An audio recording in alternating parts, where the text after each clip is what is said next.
Елбасының болашаққа бағдар рухани жаңғыру мақаласы маған да бір үлкен күш берген сияқты, азамат ретінде соған өз үлесімді қосайын деп көптеген жұмыстар жасадым. Енді облыстық Сарыарқа самал газеті мен ақыры бұқара халыққа асық ойнаудың арнайы сол сабақ жүргіздім. Оның мысалы егемен Қазақстанда қонақта болдым, сол рухани жаңғыру бойынша. Сол жалпы менің өзі бір тақырыбым қамшы ғой, қамшыны көптен насихаттап жүрмін. Қазақта қамшының жалпы 36 түрі бар екен. Соның бір 20 неше түрін өріп, оны арнайы осы облыстық газеттерде насихаттадым.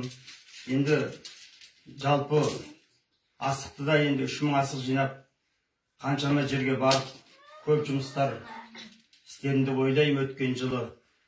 Бұл енді біздің облыстағы облыстық рухани жаңғыру орталығымен бірлесіп, облыстың көлемінде Успенка ауданында, Мойылдыда, Ақтоғайда бірнеше жерлерде арнайы семинарлар өткізілді. Осы қазақтың ұлттық ойындары туралы рухани жаңғыру бойынша. Осы рухани жаңғыруды ары қарай жалғастырып, немерелерменен қамшы өріп, асық ойнап деген сияқты жұмыстар жасап жатырмын. Біз енді бағана мен айттым ғой, қазақта қамшының жалпы 36 түрі бар деп. Мұнда қамшының бір 20 неше түріне жасадым. Енді мұнда мысалы аңшы қамшы дейді. Мұнда жерде міне көкпар қамшы дейміз. Мынау енді дүре қамшы дейді. Бұл қамшының айта берсе көп. Мынау бәйге қамшы кішкене. Бұл енді жаңағы мұны жерде қамшының жалпы 25 түрі қойылды.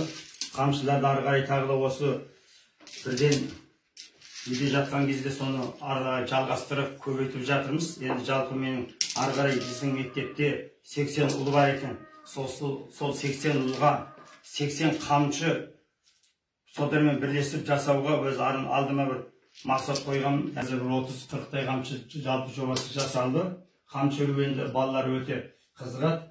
Мұнда міне немерелер қамшы өріп отыр. Қамшы деген енді біз қазақтың қасиетті бір ұғымы. Қамшы туралы әрине көп айтуға болады. Бұл қамшымен қазақты айыруға да болмайды. Бұл қазақта яғни бір символ қазақты қамшы деген. Енді сонымен қатар мен мұнда немерелерменен асық ойнаймыз. Бұдар асықтың өзі. Бұл 4-5 түрін меңгеріп алды өздері. Ой, мен немерелерім қандай әдемі асық ойнап жатсыңдар ма? О, жалғастырамыз енді. Аламыз, қарчып аламыз. Сонымен құлшы бүйтіп аламыз.